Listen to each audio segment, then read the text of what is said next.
Hello, I'm Corby Kummer, senior editor of The Atlantic and editor of our Atlantic Food Channel, and I'm talking today with Katherine Mangu-Ward, senior editor of Reason Online and the magazine.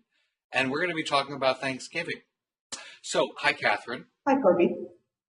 It's nice to be here and to think about Thanksgiving. So, we're going to start asking, what will you actually be eating and how much of it will you be cooking? So my family does a very traditional Thanksgiving, but I know that traditional Thanksgiving can have many meanings. So I think I will classify ours as Midwest traditional, even though I grew up in the Washington, D.C. area. My mom's from Ohio, and that means that there is, in addition to your basic turkey, mashed potatoes, green beans, assembly, there's also sweet potato casserole with often some form of marshmallow product on top. And we have a very, very important family tradition, which is we always eat both real cranberries, meaning actual fresh cranberries cooked in a pot, and canned cranberries. The more artificial, the better. The solid jelly ocean spray kind that comes out with the ridges still on the can is ideal. And there's a family tradition to, and now that I'm saying this on the internet, it sounds odd, create Cranberry Man, which is where we put a face and hair and limbs on the cranberry can using other foodstuffs. So there's a little bit of playing with the food, I guess you could say. And then pumpkin pie for dessert. So I think Ocean Spray will be very happy with your Cranberry Man. the endorsement. It can take fire on the internet the way Peeps people have. That's right. And actually, I do hope that someday the Washington Post will host a competition for, increasingly elaborate Cranberry Man dioramas, the way they do for around Easter with the marshmallow peeps. Yeah, you've got it already. There's the next competition for next Thanksgiving. But we're immediately going to find unexpected common ground over my insatiable love of sugar, which I freely confess to in almost everything I write. So this extends not only to marshmallow products, like Pete's, as you very aptly were saying, marshmallow products, but also cranberry sauce. The more artificial with the ridges, the better.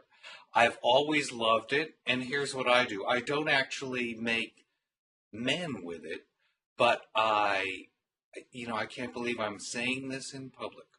I've already made a confession, so it's, all right, you so have here's to do mine. it too. So I mash it up, and I mix it with the salty gravy from the turkey and with a little bit of stuffing and especially green beans, and I make a kind of sweet, as if it were a gelatin concoction, sweet, salty, vegetable, what can we say, casserole, suddenly created on my plate. And really love it. So here's my justification. For example, I'm also a restaurant reviewer for Boston Magazine, and I'm on deadline because we're all writers. We're late on deadlines, right? I'm about to review a place that has its most popular entree is duck with an heirloom cranberry coulis. So it's a coulis, and the chef, the very well-meaning and right-minded chef, told me he gets heirloom cranberries from Maine. Who knew? Did you know that there were heirloom cranberries, period, let alone in Maine? I did not.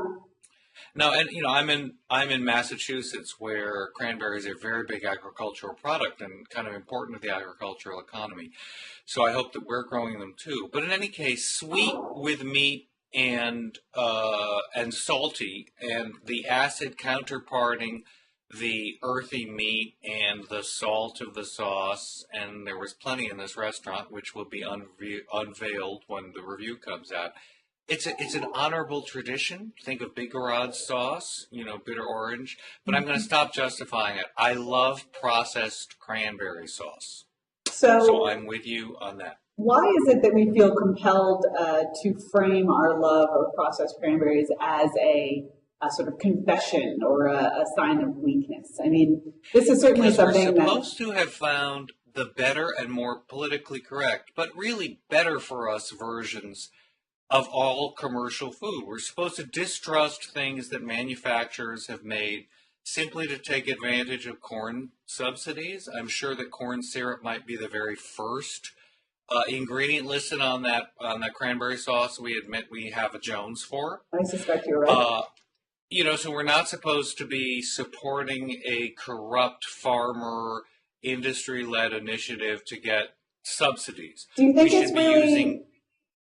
it's really about the subsidies, though? I mean, certainly as a writer for Reason Magazine and as a libertarian, I would like to think that the sort of origin, the typhoid Mary of the hatred of processed foods is from this good place where people just hate government subsidies and want to eschew all of their manifestations. But I'm not actually convinced that that's the case. I think there might be other more powerful factors at work, including maybe status signaling, including longing for some kind of a simpler time that maybe never existed, or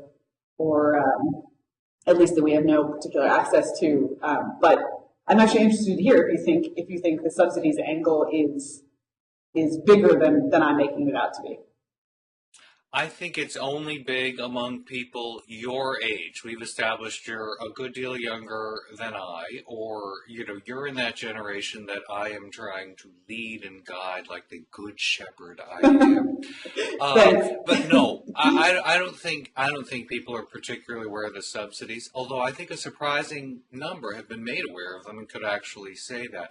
What started much earlier than that was the hippies in the 70s. People think it's the 60s, but this whole natural food and back to the earth movement really dates to the early and mid 70s, thinking that you should go back to what grows, you should reject processed food.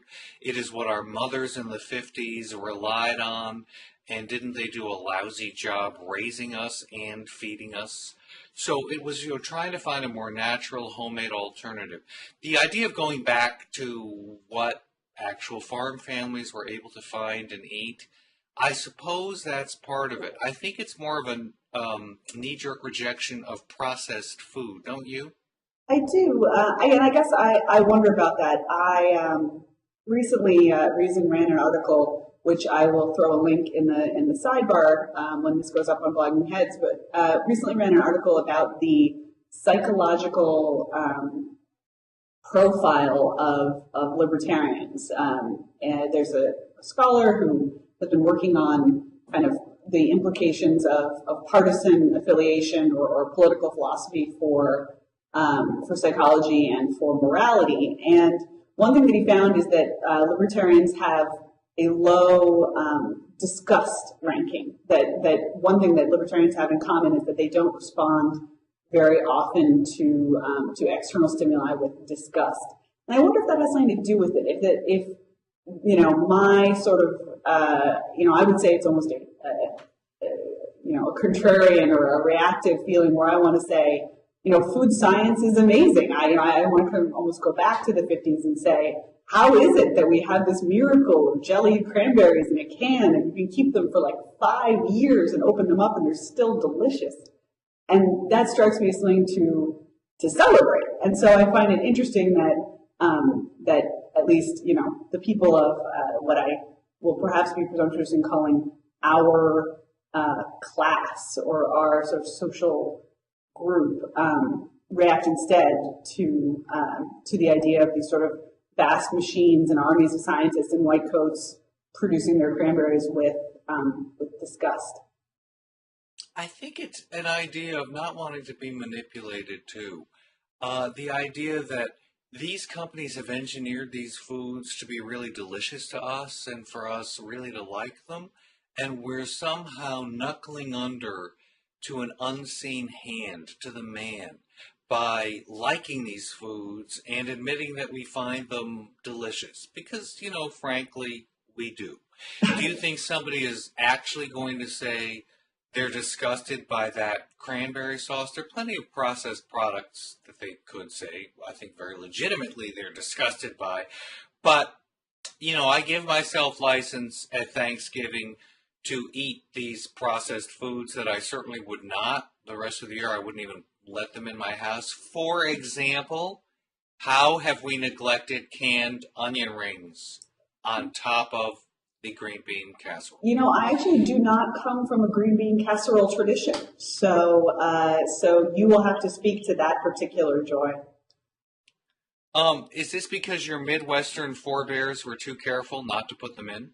I'm sure that's not true. I think it must have just been a personal taste issue. My maternal grandmother was one of those 1950s cooks who was deeply wary of really flavor, I would say, spices of any kind. And I fear that these crunchy onions may have crossed over somehow into her flavor meter, and so they were ruled out. They're awfully good, though, aren't they? They are awfully good. I agree. That's the one time that my mother, who made everything from scratch, and we lived by the gourmet and the New York Times cookbooks when I was growing up, and she was far too good a cook for her, kind of education level. The one time of the year they came into the house was at Thanksgiving, and I suppose she would excuse it by saying that other benighted family members insisted she make it. Right, so she was giving in to the masses on this day of days. That's true, and although we had s'mores and roasted and toasted marshmallows in the summer over the Weber-style grill, we never had marshmallow products on our sweet potatoes. I felt truly deprived, and I'm hoping I can make them this year. But I think that you're going to have to break precedent and buy a can of those. Maybe this could be the year. And I will say that if your foodie needs, are not being met at your Thanksgiving dinner, it helps if you do the scorching of the marshmallows with one of those fancy little creme brulee torches. It somehow makes I knew you were going to say that. Yeah, it makes you feel better. This is a very foodie thing. Do you actually own one? I do actually own one, and I had to fight for it because I initially had the wrong kind of propane for it. Mm-hmm. So it was actually a multi-trip to the hardware store type adventure, but I do own one. You really care. So what are you caramelizing besides marshmallows? Is it all creme brulee? A couple of creme brulees, the marshmallows, but actually those cans of propane don't last very long. So you got to go back and buy a new one, and then you're just there with yet another piece of kitchen equipment that you don't use very often, to be honest. Okay, but here's a piece of kitchen equipment I heartily endorse. It is the SodaStream seltzer maker, the carbonated water maker, which also has cartridges, CO2 cartridges. You have to replenish fairly quickly, mm-hmm. but it saves you a lot of money. And get you away from bottled water, which I bet is something you were going to bring up. No, I actually I am not a fizzy product consumer, but since we're here and since we are headed to further carbonated topics later in our blogging heads, what do you make of this sort of equivalent shift? I think somehow related to this return to simplicity or back to some kind of food. Garden of Eden that restaurants in New York in particular have stopped offering bottled water, and that it's now the sort of virtuous, conspicuous consumption thing to do is actually to get tap because of the environmental implications of plastic bottles and shipping water around. I mean, this is certainly a very live debate in food policy and indeed in international aid circles. Do you think that the decision to stop drinking bottled water, or maybe just talk about your decision, is that one reason that you decided to go for this cartridge and DIY solution to fizzing your drinks? Well, I decided to go for it because my extremely enlightened stepdaughter gave us one for Christmas. So, and we have fallen in love with it and use it constantly. And she was saying, why are you buying so many bottles of San Pellegrino? I'm an unusually informed consumer, if I may say so, because I've actually been to the source of San Pellegrino.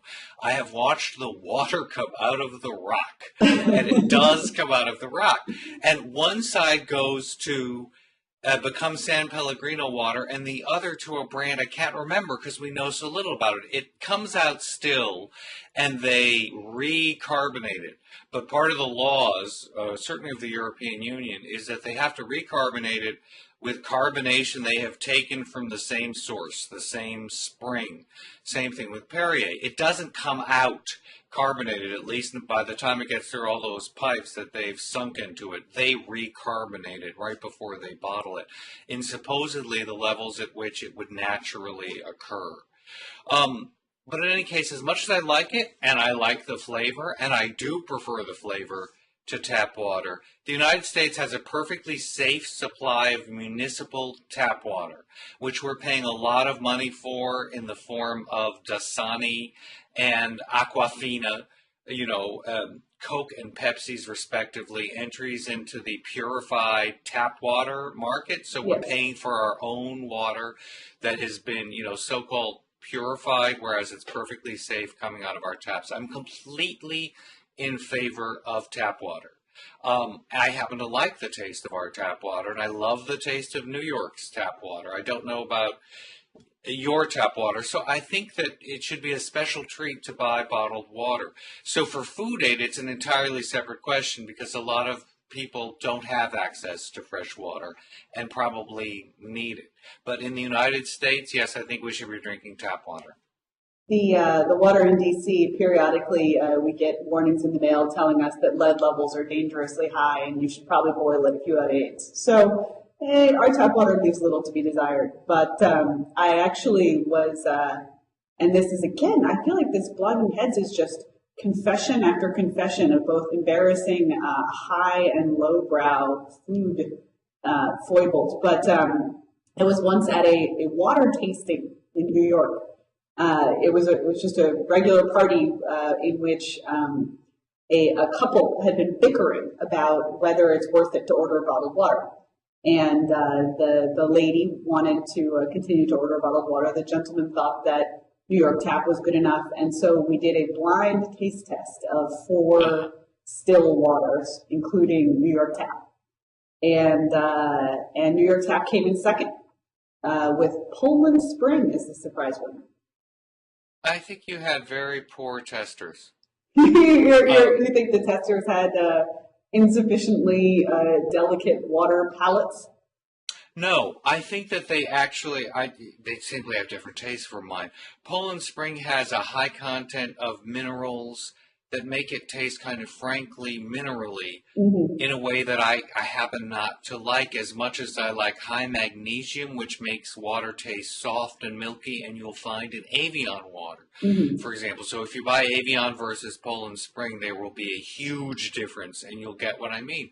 But obviously a lot of people, I think they could find more focused and sharp, sharply defined the flavor of Poland Spring. So certainly it's something. I thought you were going to say you were at an annual water tasting in Berkeley Springs, Virginia, because there is one. It's a very well-established one. Yeah, no, I am not. I've not yet either risen to those heights or sunk to those depths, depending on how you interpret it. Well, I say that we serve tap water at Thanksgiving because it will be part of the ecumenical spirit of going back to our municipal and sharing origins. Sounds good. One thing that we probably won't be serving at Thanksgiving, but is in the news on the food and drink side this week, is Four Loko, which is for those who have been too busy watching the TSA crotch-grabbing coverage to catch this other story. Boy, are they funny, those animated videos. Ooh, and you saw the Canadian one that Jeff Goldberg posted on theatlantic.com. There's really been a flowering of creativity around this crotch-based issue. You're so right. Not just animation, but the Canadian one sets up a studio. Yep. And a whole mock airport. Have you seen it? Yeah, and we actually at Reason we ran an old a video for prison guards about how to perform a strip search from I think it's from the 70s or the 80s, and it is like any minute you are utterly convinced it's about to turn into terrible, terrible porn. But there's been remixes. I mean, people are just really digging deep to bring this issue to life. See, digging deep, the puns are I know. endless. I'm sorry. But the other issue that's been in the news is these caffeinated alcoholic beverages, and they've been around forever. I know when I was younger, there was another brand that was called, I think, Sparks, that was out that had the same thing. And every now and then, somebody, usually a couple of college somebodies, get completely messed up on caffeinated alcoholic beverage. They manage to make some headlines, and then people start legislating or regulating. And in this case, the FDA issued a letter saying that they were going to need to re-examine the question of combining caffeine and alcohol, which provoked the most prominent brand in this case, Four Loko, to say that they will be removing the caffeine and other made-up energy herbs or whatever, taurine and some other stuff from their drinks, and it will just be a sugary alcoholic beverage. So my reaction to this is that it's just pure pandering and ridiculousness. That rum and cokes remain perfectly legal. That drinking a bottle of wine with dinner and following it with an espresso, which is the exact alcohol equivalent of one of these drinks, remains perfectly legal. What in the world is the FDA doing? Clearly, their role is to protect us from the next thalidomide, not from the next college student vomiting. But there's been a legitimate uproar about it. There's been a huge amount of coverage. So, what do you make of it? I think it's a good thing. And, even though I defend the right of terrible sugary cranberry sauce to continue to exist, I'm not sure that having too much of it with my confessional gravy and turkey and stuffing and green beans, that I'm going to, under its influence, get into a car and knock over an old lady and, plow through a bunch of children at the bus stop and kill them all. So I think that there are actual potential dangers to these drinks and to consuming them too much, what Margaret Hamburg called the wake-up drunk state. So sure, people could go out and have an espresso and a lovely dinner and liquor. Fine, let them. And of course, kids can still go out and get Red Bull and vodka. At the Food Channel of the Atlantic, we had a very funny post by Dave Thier, another Yale grad, recently out of college, just hilarious, about mixing the most disgusting concoctions when he was an undergraduate, and then going out and making himself drink a Four Loko. And of course, it's disgusting. And there's the whole discussion of marketing it as fruit punch, lemonade, dousing it with sugar and fruit flavor so that you mask the taste of the alcohol. You don't really have to mask the taste of the caffeine because it's going to purify and add it to the drink. It's not going to really taste like anything. It will only have its psychotropic effects. But still, they're appallingly flavored. Every manufacturer has a right to do that. But I'd rather that kids still mix Red Bull with vodka. And actually try to do it themselves. And I would also argue that they might be doing it in smaller proportions of caffeine to the alcohol. I think that it takes a lot, ounce per ounce, to get that much caffeine mixed with that much sugar and alcohol. I think people's taste, would actually guide them if they're mixing fruit juice, Red Bull, and vodka to make some kind of cocktail. They just would not want it as powerful with caffeine as Four Loko was pre-mixing it. So let kids do it themselves and get themselves into trouble. Don't have it done for them in a way that's too powerful for them to know about or notice or have done willingly anyway. Don't you think, though, there's a difference between what I think is your quite accurate assessment that that beverage is fairly disgusting and not a good idea. And this is the proper business of the FDA or Chuck Schumer, who's also made an issue out of this. I mean, I think, your very argument that college students will combine all of these substances, which are incidentally already illegal for most of them to consume. I mean, your point about getting into the car and mowing down a bus stop full of small children is of course right on, but is neither here nor there in this particular beverage, right? It is illegal to drive drunk on Four Loko, just as it is illegal to drive drunk on fine wine. And it's easier. And I mean, is it so much easier? I mean, you're still going through your basic fake ID rigmarole, and the alcohol content of this it's 11%. It's the same as wine. But it's the caffeine content per ounce of the alcohol, and the punch you're getting, the actual caffeine high you're getting from every ounce you're drinking. But I know that what we're both really talking about is nanny state and what's the role of regulation, what's the proper role of government agencies and expending their very strained resources. And I go with the argument that you should be trying to make the default environment as safe as possible. You can never regulate individual behavior. Everyone's free to consume exactly what they want, which is the way I feel about salt. That sodium is being pumped into our foods in levels we have no control over, don't like, become habituated to, so we have much too much. But if you get manufacturers to agree in unison to drop the levels, because they'll never do it if they're not all required to, because somebody else's product is going to taste better because it has more sodium in it, then the public will just become used to less sodium, and they can put the biggest salt shaker on earth on their table and use it just as much as they want and gross everybody else out at the table. That is absolutely fine. They're still likely to wind up consuming much less sodium than they would if they went out to a restaurant. And at least they'll be knowing what they're doing. So the idea is, the default conditions, safer, which you probably don't like. Well, I think that it's just a question of what does it take to get there, right? I mean, the picture that you present is one in which,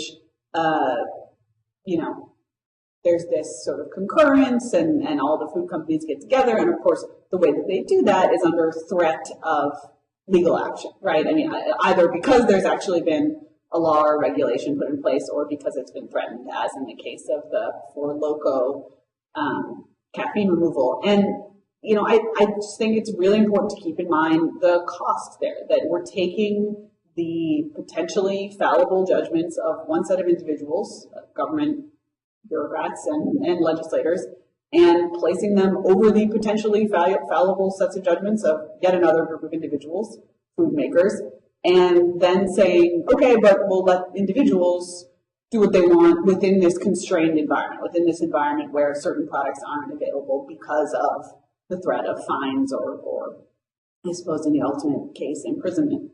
And I think that to say it's best to be as safe as possible misses the very important question of people should be allowed to do what they want. I mean, these are legal substances, and someone has thought to combine them, and other people like it and want to buy it. And I guess the ideal would be data. I'm leaning on that awful crutch. I want some studies and data, and the FDA was saying we're waiting for the studies that prove that this is more dangerous on the market and is causing more dangerous behavior to others as well as to themselves. They have the right to mess themselves up, than if it were off the market. People just mixing Red Bull and vodka themselves. Now, you can dispute that data, but at least they're presenting it and saying they've got it. Yeah, but I also think it's important to have perspective on the data, right? So I think it's entirely possible that you could do a legitimate study that will find that the demographic of people who choose to drink Four Loko tend to drink it more in excess than that same demographic who don't have access to Four Loko or something, right? That would be the study design. And that's it may be true, but there's also just a point of, well, how much greater harm or how much greater potential for harm is there as compared to just having alcohol be legal or just having caffeine be legal. And I think, the potential tiny added risk that combining them together with grape flavoring or whatever they taste like is, does bump up risk of abuse a little, but it doesn't seem to me to follow that even if there is slightly greater risk, the appropriate response is to make the beverage illegal. It seems like maybe the appropriate response is to better enforce underage drinking laws on college campuses, or to make alcohol illegal entirely. But we tried that, obviously, and that ended up having even greater negative consequences. But I question that even if there is slightly greater risk, that's enough of a justification to make it illegal. Well, there's where we disagree, because I think it's enough of a justification, and it does need to be proven. So I don't know how to evaluate the data. I'm not good at that. I'm just believing Josh Sharfstein and Margaret Hamburg at the FDA and Massachusetts, which is similarly going to be banning these drinks, and where I live, saying that they have evidence that there is more harmful behavior to society with these caffeine and alcohol mixed beverages on the market than without, even though, as you point out, caffeine and alcohol remain perfectly legal, and I will, defend to the death the idea that they both should be legal. But I'm just going to retreat the way I retreat to looking at their data and saying it must be right. They're presenting it, which is absurd. I'm going to retreat to my foodie stance of saying these drinks are disgusting and appalling, and they're corrupting the young palates of America. They should be pulled off the market. And, in a weird way, I applaud you for eventually setting up your fortress on Snob Hill. Go for it. Go for it. Why, thank you very much. So, of course, the sort of final topic which presents itself in the universe of food these days is the ever popular Michelle Obama. And she has taken, obviously, as her First Lady platform or First Lady campaign, the fact that America is just chock full of fat little picky children, and something has to be done about it. And she proposes to be the one. So I think you're setting this up with a certain tone of voice. Please go on. Such is my way. I'm certainly not denying that America is full of fat, piggy little children.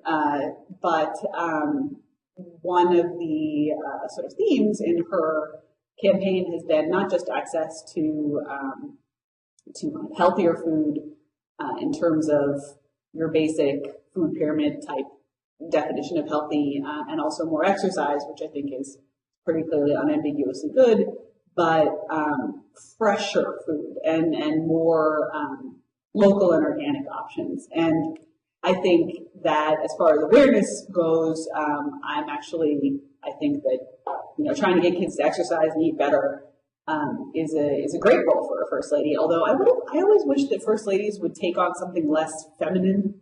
And I know that sort of doesn't make any sense, but you want First Ladies to. No, it makes a lot of sense, and I know exactly what you mean. I was a little disappointed when Michelle went for food, because I kind of wanted her to go. It's the idea that they've been relegated to, you can do this. Right. I wanted to America should be first in nuclear physics and just push on that, So I guess the place where I sort of find the sticking point is this notion that it should be a priority from the White House to encourage people to eat local, organic, and fresh, as opposed to, or in addition to, just, fewer calories in, more calories out, and, relatively basic nutrition guidelines. So sell me, if you are so inclined, on why Michelle should be spending her time on farmers markets and not just sort of better nutrition from a pure caloric and vitamins and minerals perspective. Well, because I think we can have our peeps and eat them too. First of all, I don't think that they're placing such a premium on organic. They say that they've created the White House garden, which was long, long overdue and a completely great innovation. especially having children do it. They just want to draw a connection between the earth and ground and children, and knowing that food comes out of the ground and it actually grows. And they're trying to get people access to food, fresh food, that will allow them to have exactly less calories in, more energy out, more easily than they can now get them. As far as local and organic, I think that, that you're conflating that message more than the White House is. I think that they're being very careful to try to increase access to fresh food, which by definition is going to reduce the number of calories in and help reduce the price and accessibility and affordability, and using various government programs like food stamps to give you a bigger bang for your buck with produce and things that actually will be healthier. The local and organic is more the food snobs like me. And of course, you're not the least bit snobbish, and neither of us went to an elitist university. Never. And no one here owns a creme brulee torch, so don't even say that. Right. But in any case, I think that what they're trying to do is talk about healthier diets and more exercise. And the idea that you have, and I'm sure you are by no means alone, have conflated this and assuming that they're really going straight for the local and organic probably is a problem with our messaging or the way that we're reading it, because we assume it's all part and parcel. Right. But I think it's more just accessibility to fresh food and helping people have it and showing them how to cook it so that they can actually feed it to their families and not throw it out. And I think, there's certainly, it is not just a misreading of rhetoric, right? It's also that, when Michelle Obama goes to do a promotional event for this, she goes to a farmer's market and talks about how great it is that she can get local produce. So, but I do think it's probably true that it is especially easy with first lady campaigns to conflate or kind of confuse the personal preferences of the first lady with the actual agenda of her campaign. And you're I'm sure quite right that most of the energy is going into this kind of alleviating the food deserts situation and improving school lunches and making the use of food stamps more efficient in terms of getting the nutrition. But there's undeniably this relationship between those two views, and also I think with Michelle Obama's personal behavior on this. But I guess I wonder, is Michelle Obama going to the farmers market? Is the pledge to put salad bars in the public schools? Is that enough to take a dent out of what I think is at this point a very, very entrenched American food culture of processed foods, particularly in poor Black and Hispanic urban areas? And or should we be going with the Twinkie diet guy? I mean, there was this. I'm sure you saw the story. This professor of nutrition who decided to try and lose weight eating foods that you could buy in a convenience store. So he ate ho-hos and little donuts and I think a can of green beans and a protein shake to make sure that he didn't suffer from any malnutrition. And, he ate 1,800 calories a day instead of 2,400 or whatever, and lost a bunch of weight. And he'll gain it right back. Well, okay, a couple of things, because you're throwing out a lot of issues here. First, if Michelle Obama, the idea of confusing personal preference with the campaign message that she and her advisors have decided on, they are certainly linked. But she's damned if she does, and she's damned if she doesn't.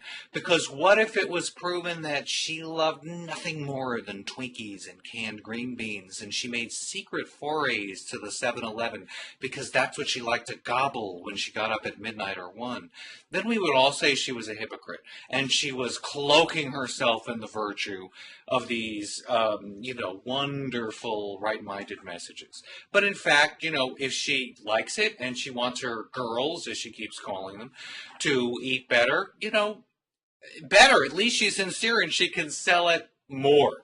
So, more power to her. And as to whether it's going to be enough, no, probably not. It certainly isn't. They're extremely entrenched. And the power of advertising and the dollars that industry can spend trying to market processed food to kids and everybody else, and the fact that subsidies and whatever else, efficiencies in manufacturing, make them much cheaper than any of that good farmers food and farmers market food, and much easier to serve to your family once you can get it, and you can get it cheaper.